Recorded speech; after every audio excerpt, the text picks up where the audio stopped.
Hi hello viewers 24/7 news ఛానల్కు స్వాగతం. So ఈ మధ్య కాలంలోన చాలా పెద్ద చర్చకొచ్చిన 2-3 రోజులు చర్చకొచ్చిన విషయం ఏంటంటే కేంద్ర యూనియన్ బడ్జెట్ నిర్మలా సీతారామన్ గారు పార్లమెంట్ సాక్షిగా అనౌన్స్ చేయడం. ఈ బడ్జెట్‌లో ఎన్నో విమర్శలు, ప్రవిమర్శలు ఉన్నా కూడా ప్రధానంగా ఆకర్షకంగా నిలబడింది ఏంటంటే వేతన జీవులకు కొండంత ఊరట.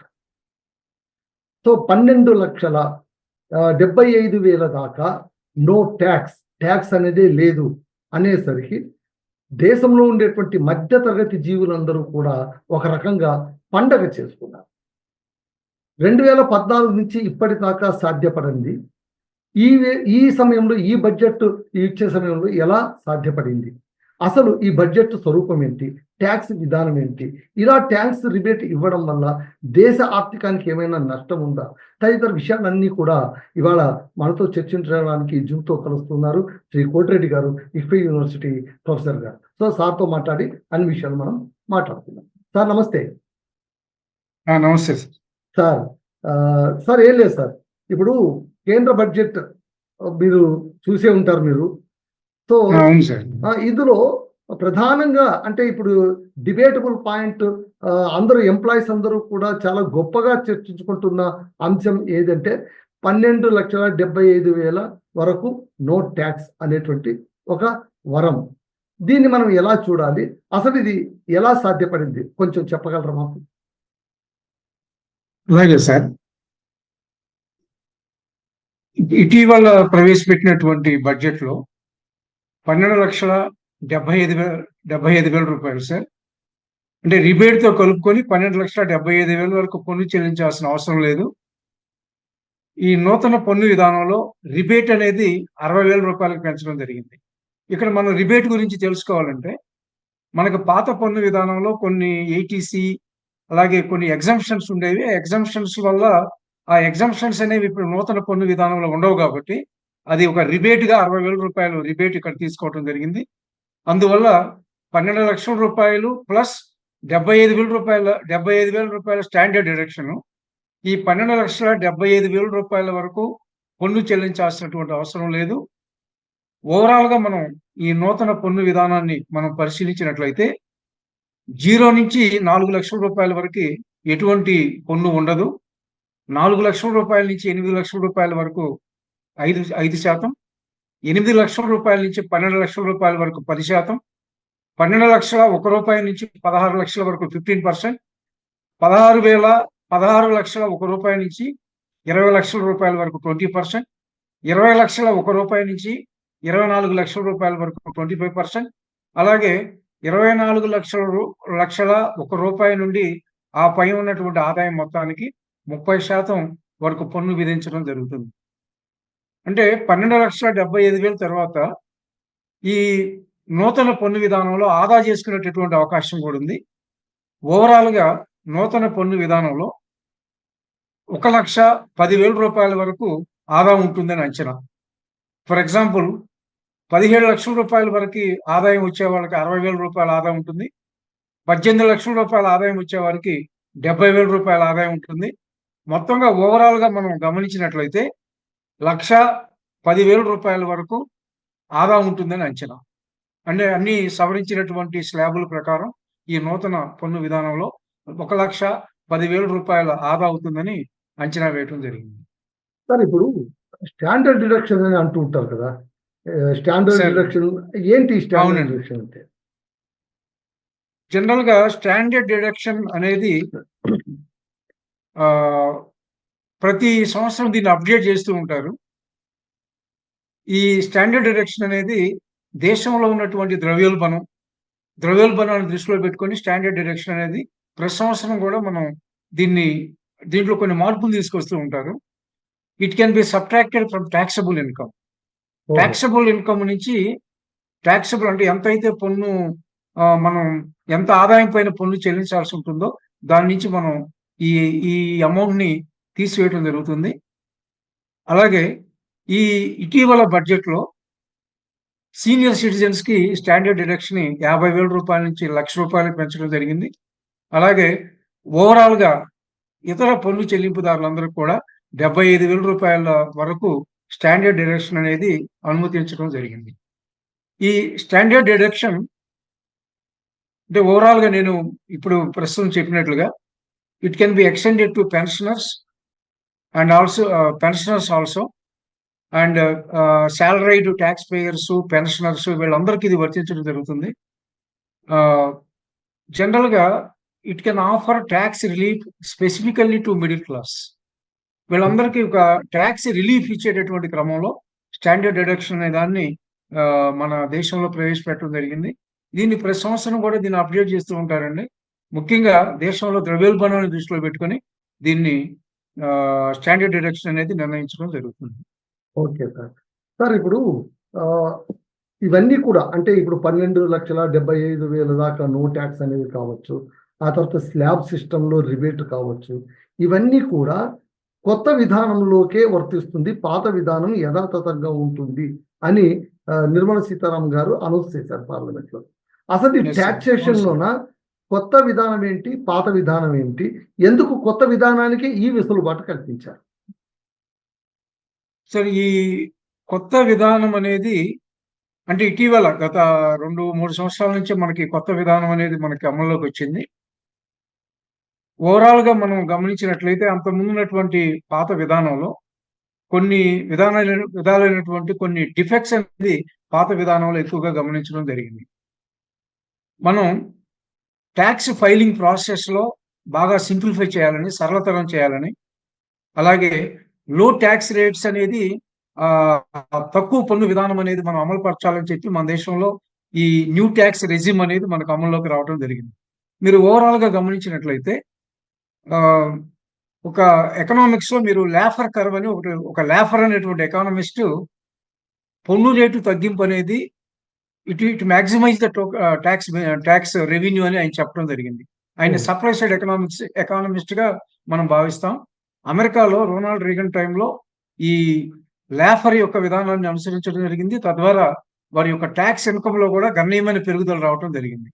అంటే ఇక్కడ మనకి ఈ సప్లై సైడ్ ఎకనామిక్స్ అనేది ఈ ఆర్థిక మంత్రి, ఇతర క్యాబినెట్ ఎవరు కూడా దీన్ని ఉదాహరించకపోయినప్పటికీ ఈ పన్ను విధానాన్ని సరళతరం చేయాలని, అలాగే తక్కువ పన్ను రేటు విధానాన్ని మనం ప్రవేశపెట్టాలనే ఉద్దేశంతో ఈ న్యూ ట్యాక్స్ రెజిమ్ అనే దాన్ని 2020-21 ట్యాక్స్ బడ్జెట్ లో ప్రవేశపెట్టడం జరిగింది. మరో ఉద్దేశం ట్యాక్స్ ఎవేషన్ అరికట్టడం, అంటే పన్ను ఎగవేతను అరికట్టడం. అలాగే ఈ నూతన పన్ను విధానంలో ఎటువంటి రికార్డ్స్ కూడా మనం మెయింటైన్ చేయాల్సినటువంటి అవసరం లేదు. ఇప్పుడు పాత పన్ను విధానంలో మనం ఏటీసీకి సంబంధించి కావాల్సినటువంటి రికార్డ్స్ అన్ని సబ్మిట్ చేయాల్సి ఉంటుంది. అలాగే పాత పన్ను విధానంలో అనేక ఎక్స్క్లూజన్స్ ఉన్నాయి, అనేక డిడక్షన్స్ కూడా ఉన్నాయి. సుమారు 70 ఎక్స్క్లూజన్స్, 70 డిడక్షన్స్ మనం పాత పన్ను విధానంలో గమనించాం. ఫైలింగ్ అనేది కొంత కష్టతరంగా ఉంటుంది. మరోవైపు ఏంటంటే మనం హౌస్ హెచ్ఆర్ఏ కానివ్వండి, లీవ్ ట్రావెల్ అలవెన్స్, సెక్షన్ 80కి సంబంధించి 1,50,000 వరకు మనం ఆదా చేసుకునేటటువంటి సర్టిఫికెట్ రికార్డ్స్ అన్ని కూడా ఇక్కడ అవసరం అవుతాయి. ఎవరైతే ఈ డిడక్షన్స్ అనేది 1,50,000 కంటే తక్కువ ఉందో వాళ్ళకి ఈ న్యూ ట్యాక్స్ రెజిమ్ అనేది కొంత బెనిఫిషియల్ గా ఉంటుంది. ఓవరాల్ గా 3.75 లక్షల రూపాయల డిడక్షన్స్ కనుక ఎక్సీడ్ అయితేనే ఓల్డ్ రిజిమ్ అనేది మనకి బెనిఫిషియల్ గా ఉంటుంది. అంటే when total tax deductions exceed 3.75 lakh, the old regime will be beneficial sir. అంటే ఈ విధంగా మనం పాత పన్ను విధానం, కొత్త పన్ను విధానం. Okay sir. సార్ అయితే ఇప్పుడు ఒకటి ఈ రిబేట్ ఇవ్వడం వల్ల అంటే 12,75,000 దాకా నో ట్యాక్స్ అనేటువంటి ఒక సింగిల్ ప్రామిస్ వల్ల లక్షల కోట్ల నష్టం వాటిల్లుతుంది దేశానికి, ప్రభుత్వం పైన ఇంత భారం పడుతుంది ఖజానాకు అని అంటున్నారు. మళ్ళీ ఇంత పెద్ద భారం పడడానికి కూడా సెంట్రల్ గవర్నమెంట్ ఒప్పుకోవడంలోన ముందు వచ్చేటువంటి బెనిఫిట్స్ ఏమైనా దృష్టిలో ఉంచుకున్నారా? లేకుంటే ఇంత పెద్ద స్టెప్ తీసుకోరు కదా. ఎక్కడైనా కానీ ట్యాక్స్ విధానం వచ్చేసరికి వాళ్ళు లేదు అంటూనే వచ్చారు. స్లాబ్ పెంచాము, ఏమి పెంచాము, డిడక్షన్ రేట్ పెంచాము అని. కానీ ఇప్పుడు ఉన్నట్టుండి ఇంత ఎత్తున 7 లక్షల నుంచి 12 లక్షల దాకా స్థాయి పెంచడం వల్ల ఇంత ఒకవేళ ఏమైనా క్రైసిస్ వచ్చే అవకాశాలు ఉన్నాయి? అంటే మీరు చాలా మంచి ప్రశ్న అండి. జనరల్‌గా దేశంలో పెరుగుతున్నటువంటి మధ్య తరగతి ప్రజలు, అంటే మరోవైపు ద్రవ్యోల్బణానికి సంబంధించి మనం గమనించినట్లయితే, మీరు 1990కి ముందు ఉన్నటువంటి ప్రజల వినియోగ వ్యయం, ఇప్పుడు వినియోగ వ్యయం అంటే అనేక రకాల వస్తువులపైన మనం చేసే ఖర్చులు గనుక మనం గమనించినట్లయితే, ఓవరాల్‌గా ఫుడ్ పైన మనం చేసేటటువంటి వినియోగ వ్యయం తగ్గింది. మరోవైపు హౌస్ రెంట్స్ గానివ్వండి, చిల్డ్రన్ ఎడ్యుకేషన్ గానివ్వండి, మరోవైపు మెడికల్ ఎక్స్‌పెన్సెస్, ట్రావెల్ ఎక్స్‌పెన్సెస్ వీటిట్లో మనం గణనీయమైన పెరుగుదల మనం గమనించాం. తద్వారా ఈ మధ్య తరగతి ప్రజలకు కొంతవరకి ఉపకరించాలనేటువంటి ఉద్దేశ్యంతో ఈ స్టెప్ ప్రభుత్వం తీసుకోవటం జరిగింది. ఈ స్టెప్ ద్వారా ప్రభుత్వం ఒక విషయాన్ని ప్రకటించారు. ఓవరాల్‌గా ప్రత్యక్ష పన్నులకు సంబంధించి 1,00,00,000,00,000 ఆదాయం తగ్గే అవకాశం ఉంది అని కూడా ప్రకటించడం జరిగింది. అలాగే గత సంవత్సరం నికర పన్ను రాబడితో పోల్చినట్లయితే, ఈ సంవత్సరం నికర పన్ను రాబడిలో కొంత పెరుగుదలను కూడా ప్రభుత్వం మనకు సూచించడం జరిగింది. అంటే ఈ సంవత్సరం అంటే 2025-26లో 28.37 లక్షల కోట్ల నికర పన్ను రాబడి లభించగలదని ప్రభుత్వం అంచనా వేయటం జరిగింది. అంటే గత సంవత్సరంతో పోలిస్తే కనీసం 2.5 lakh crores అదనంగా నికర పన్ను రాబడి వచ్చేటటువంటి అవకాశం ఉంది. మరోవైపు అంటే ఒకవైపు మనకి ఈ ఆదాయ పన్ను పరిమితి పెంచినందువల్ల ప్రజల దగ్గర ఉండేటటువంటి డిస్పోజబుల్ ఇన్‌కమ్ అంటే వ్యయార్హ ఆదాయం గణనీయంగా పెరుగుతుంది. ఎప్పుడైతే మన దగ్గర డిస్పోజబుల్ ఇన్‌కమ్ అనేది పెరిగిందో, మనం దాన్ని వినియోగ వ్యయం పైన మరలించడం జరుగుతుంది. ఎప్పుడైతే మనం వినియోగ వ్యయం పైన మరలించామో అనేక వస్తువుల కొనుగోలు, మిగతా ఎటువంటి వస్తువుల కొనుగోలు చేసినప్పటికీ జీఎస్టీని మనం పే చేయాల్సొస్తుంది. తద్వారా సేవల పన్ను రాబడి కూడా పెరిగేటటువంటి అవకాశం ఉంది. అంటే ఒకవైపు ఈ 1,00,00,000,00,000 ఆదాయం ఈ ప్రత్యక్ష పన్ను వల్ల తగ్గినప్పటికీ, ప్రత్యక్ష పన్ను రాబడిలో తగ్గినప్పటికీ, ఇది ఆదాయ పన్ను పరిమితి పెంచడం వల్ల, మరోవైపు జీఎస్టీ నుంచి కూడా గణనీయమైనటువంటి రాబడి రాగలదని ప్రభుత్వం అంచనా వేస్తుంది. ఈ జీఎస్టీకి సంబంధించి ఈ 2025-26లో 10,10,890 కోట్ల రూపాయల ఆదాయం వస్తుందని ప్రభుత్వం భావిస్తూ ఉంది. ఓవరాల్‌గా వ్యయార్హ ఆదాయం పెరుగుదల ప్రజల వినియోగ వ్యయం పెరుగుదలకు దారితీస్తుంది. ఎప్పుడైతే వినియోగ వ్యయం పెరిగిందో, దేశంలో ఓవరాల్‌గా సమిష్టి డిమాండ్ పెరుగుతుంది. సమిష్టి డిమాండ్ ఎప్పుడైతే పెరిగిందో, అప్పుడు దేశంలో పెట్టుబడులు గణనీయంగా పెరుగుతాయి. పెట్టుబడులు గణనీయంగా పెరిగినప్పుడు మనకి వస్తు సేవల యొక్క ఉత్పత్తి అనేది చాలా అధికంగా ఉంటుంది. తద్వారా జీడీపీ వృద్ధి కూడా అధికమయ్యే అవకాశం. అంటే ఓవరాల్‌గా ప్రభుత్వం యొక్క ఈ స్టెప్ మనం పాజిటివ్‌గా మనం గమనించినట్లయితే, ఓవరాల్‌గా వినియోగ వ్యయం పెరగటం ద్వారా ఆర్థికాభివృద్ధికి దారితీస్తుందని మనం భావించవచ్చు. అంటే ఇప్పుడు ఒకవైపు రిబేట్ ఇస్తూ ఇండైరెక్ట్‌గా ఆ రిబేట్‌కి సంబంధించిందంతా మళ్ళీ లాగేసుకుంటుంది గవర్నమెంట్ అంతే కదా మీరు చెప్పేది? అలాగే ఉంటుందండి. అంటే మనం జనరల్‌గా ఇప్పుడు ప్రజల దగ్గర ఎప్పుడైతే ఈ ఆదాయ వనరులు పెరిగినాయో, అంటే వీళ్ళు పన్ను 12,00,000 వరకి 12,75,000 వరకి పన్ను చెల్లించట్లేదు కాబట్టి, వీళ్ళ దగ్గర గతంతో పోల్చినప్పుడు తప్పనిసరిగా వాళ్ళ యొక్క డిస్పోజబుల్ ఇన్‌కమ్ వ్యయార్హ ఆదాయంలో పెరుగుదల ఉంటుంది. దీన్ని ఏదైనా వినియోగం వైపు మరల్చగలిగినప్పుడే ప్రభుత్వానికి జీఎస్టీ ద్వారా పన్ను రాబడి లభించే అవకాశం ఉంది. ఓకే. ఓవరాల్‌గా మనం అనేక దేశాలలో ఇటువంటి పన్ను విధానాల్లో వచ్చిన మార్పులు గమనించినప్పుడు, షార్ట్ రన్‌లోనే పన్ను రేట్‌లో మార్పుల వల్ల షార్ట్ రన్‌లోనే ఆర్థిక వ్యవస్థకు ప్రయోజనాలు కలిగినాయి. ఓన్లీ షార్ట్ రన్ బెనిఫిట్ మాత్రమే ఇది కలుగజేస్తుంది. ఓవరాల్‌గా ప్రభుత్వం చేసేటటువంటి పెట్టుబడులు ఇన్‌ఫ్రాస్ట్రక్చర్ లాంటి రంగాలపైన అధికంగా చేసినప్పుడే ఆర్థికాభివృద్ధి అనేది చాలా వేగవంతమవుతుంది. దీర్ఘకాలంలో మనకి మంచి ఫలితాలు కూడా దీనివల్ల కనిపించే అవకాశాలుంటాయి. సార్ ఇప్పుడు ఇప్పుడు ఏదైనా ఓవరాల్‌గా అనేక దేశాల్లో పన్ను విధానాల్లో ఇటువంటి మార్పులు ఇవన్నీ గమనించినప్పుడు కేవలం స్వల్పకాల ప్రయోజనాలే ఆ ఆర్థిక వ్యవస్థకు వనగూరాయి గానీ, దీర్ఘకాలంగా ఇటువంటి ప్రయోజనాలు ఒనగూరలేదని మనకు అనేకమైనటువంటి రిసర్చ్ స్టడీస్, అనేక అనుభవపూర్వక ఆధారాలు మనకు తెలియజేస్తూ ఉన్నాయి. సార్ ఇప్పుడు ఈ ఈ ఇలా ఈ ప్రక్రియ వల్ల పబ్లిక్‌లోన అంటే ప్రజల్లోన పర్చేసింగ్ కెపాసిటీ గణనీయంగా పెరిగే అవకాశం ఉంటుందా? మీరు ఆదాయం గురించి అడుగుతున్నారు. కాదు సార్. ఇప్పుడు ఇంత రిబేట్ ఇచ్చి వాళ్ళు ఆ అమౌంట్ కాస్త మిగులుతుంది కాబట్టి, వినియోగ ఆ, వ్యయం అంటే వినియోగదారుడి శక్తి అంటే కొనుగోలు శక్తి ఆ, పెరుగుతుందా? ఆ.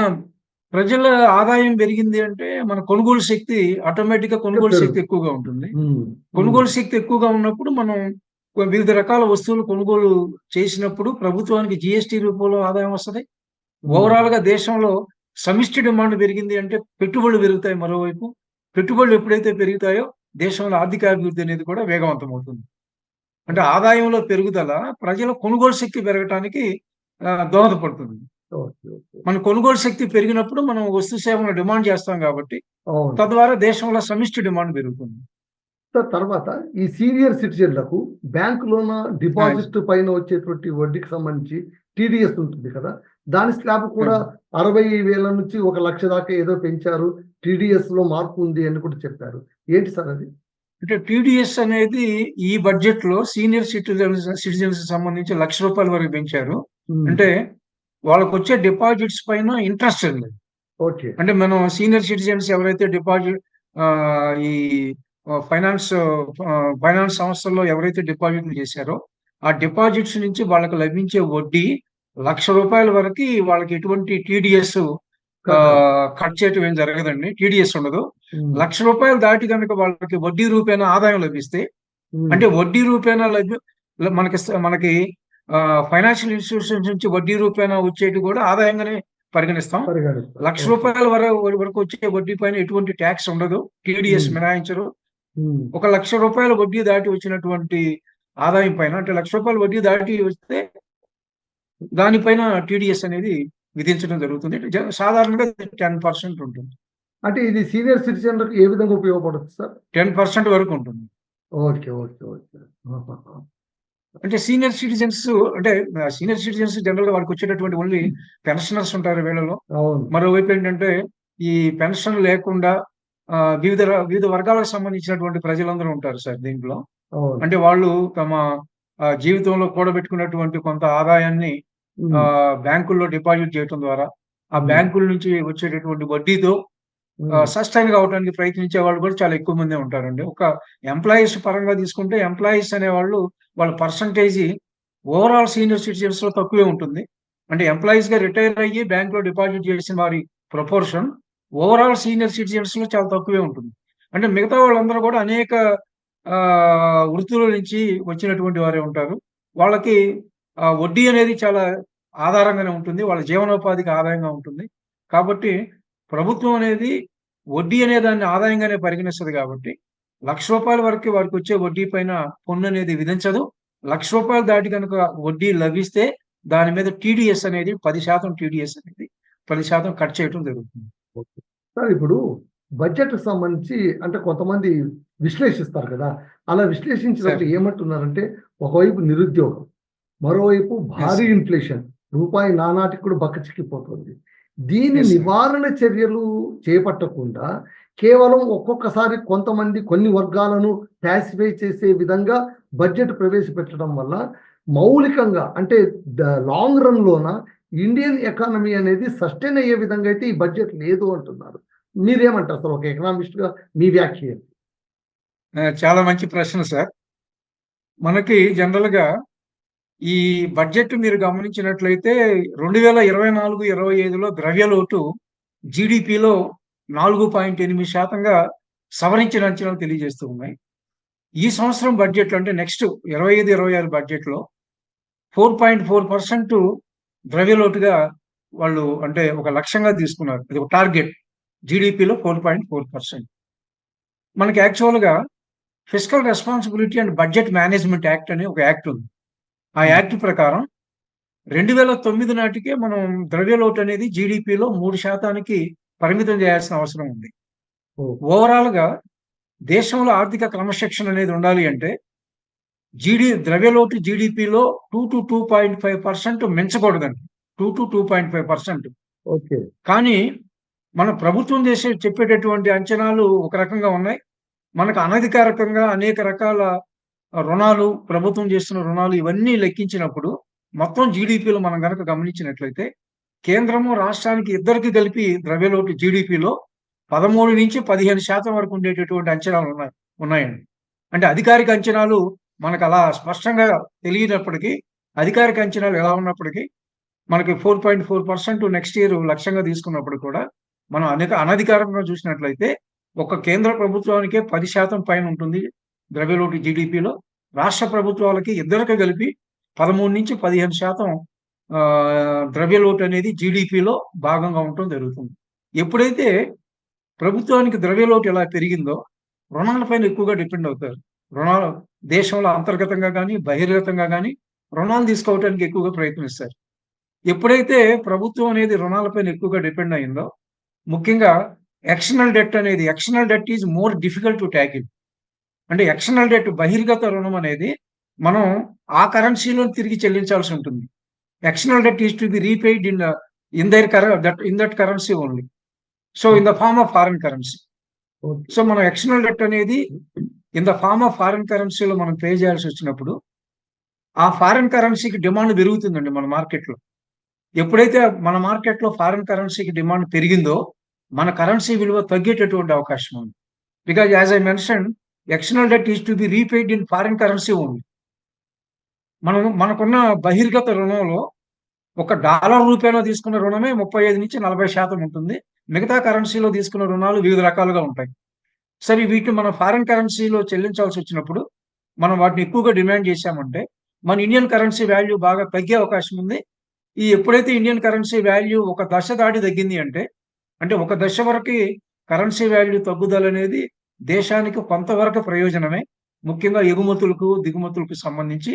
కానీ ఒక దశ దాటి గనుక మనకి రూపాయి విలువ క్షీణించింది అంటే, అది it is not good for the health of the economy.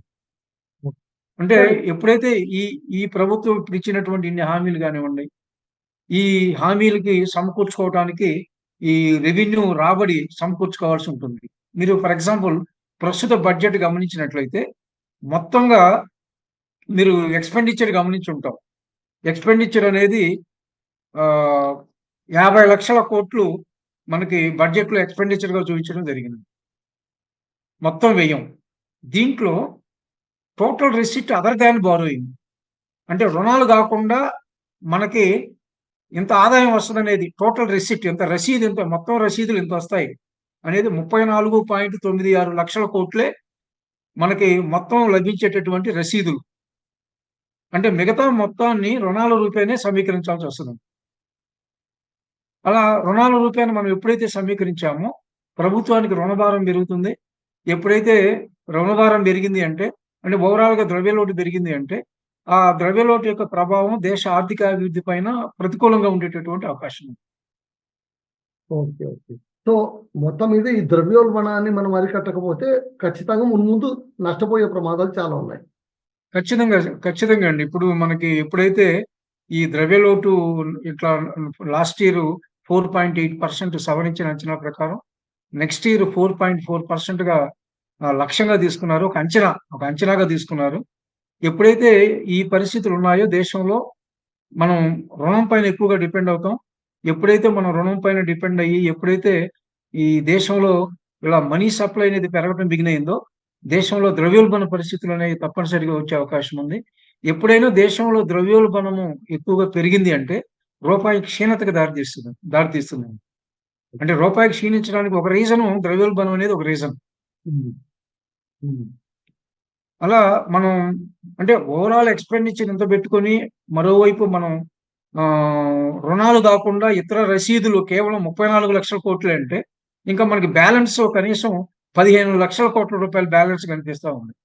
అంటే ఇంకా దేశం యొక్క రుణభారం ఇంకా పెరిగేటటువంటి అవకాశం ఉంది. హ్మ్. ఎప్పుడైతే రుణభారం పెరిగిందో, మీరు బడ్జెట్‌లో గమనించుంటారు.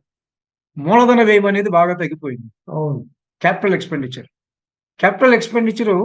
2024-25తో పోల్చినప్పుడు 25-26లో కేవలం 10% పెరిగింది.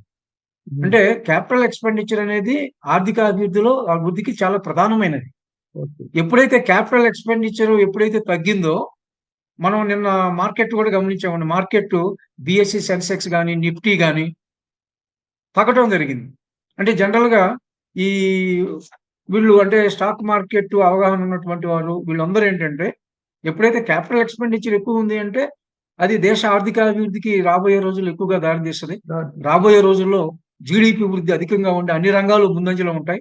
ఎప్పుడైతే అన్ని రంగాల్లో వృద్ధి బాగా జరుగుతుందో ఈ స్టాక్ మార్కెట్ ఈ ఇండెక్స్లు కానీ బిఎస్ ఇండెక్స్ కావచ్చు, నిఫ్టీ 50 కావచ్చు, ఇటువంటివన్నీ కూడా చాలా ఆ, ముందంజలో అంటే ఈ ఇండెక్స్ అని ఈ సూచీలు అనేది చాలా మెరుగవుతాయి అని జనరల్ గా భావిస్తారు. కాబట్టి ఎప్పుడైతే ఈ మూలధన వ్యయం బాగా తగ్గుతూ ఉందో ఇది భవిష్యత్తులో జీడిపి వృద్ధిని ఆటంకపరిచే అవకాశం ఉంటుంది. సార్ ఇప్పుడు ఒక దేశం కావచ్చు, ఒక రాష్ట్రం కావచ్చు, ఎకనామిక్ సిచ్యువేషన్ అంటే ఆర్థిక స్థితికి కొలమానంగా జీడిపి అంటూ ఉంటారు. జీడిపిని సార్ ఈ జీడిపి అంటే ఏంటో మన విఎస్ కొంచెం చెప్పండి సార్. జీడిపి అంటే ఏంటి, Yes, sir. ఇది ఏ విధంగా Okay. సూచిగా మిగులుతుంది? సార్ జనరల్ గా మనకి ఆ, అంటే జీడిపి అనేది it is an index for economic comprehensive economic development, అంటే ఒక సమగ్రమైన ఆర్థికాభివృద్ధికి సూచిక జీడిపి. ఓకే. ఒక సంవత్సర కాలంలో దేశంలో తయారైనటువంటి అన్ని వస్తు సేవల ఉత్పత్తి విలువ, total value of goods and services produced with in the boundaries of our country. అంటే మన దేశ సరిహద్దుల లోపల జాతీయతకు తావు లేకుండా, అంటే ఎవరు ప్రొడ్యూస్ చేసినా, ఇండియన్ తయారు చేసినా, ఫారినర్ తయారు చేసినా, దేశ సరిహద్దుల లోపల తయారైనటువంటి అన్ని వస్తు సేవల విలువే స్థూల దేశీయ ఉత్పత్తి. అంటే మీరు ఫర్ ఎగ్జాంపుల్ మన దేశంలో మొత్తం ఎగుమతుల విలువ ఎంత అని మీరు ఎవరినన్నా ప్రశ్నించారనుకోండి, వాళ్ళు చెప్పే ఆన్సర్ ఎలా ఉంటుందో జీడిపిలో ఇంత శాతము. ఓకే, అదే ఫర్ అదే. ఎగ్జాంపుల్ మీరు మ్మ్. మీరు అడిగినప్పుడు మ్మ్. మనకున్నటువంటి మొత్తం రుణభారం ఎంత అంటే జీడిపిలో జీడిపి ఇంత, ఇంత అండి. మ్మ్. మన వినియోగ వ్యయం ఎంత అంటే జీడిపిలో ఇంత. ఇంత అని చెప్పాలి. For Yes. ఎగ్జాంపుల్ మన పెట్టుబడి ఎంత అంటే దేశం మొత్తం మీద పెట్టుబడి జీడిపిలో 32% లాస్ట్ ఇయర్. మ్మ్. రాబోయే 2 సంవత్సరాల కాలంలో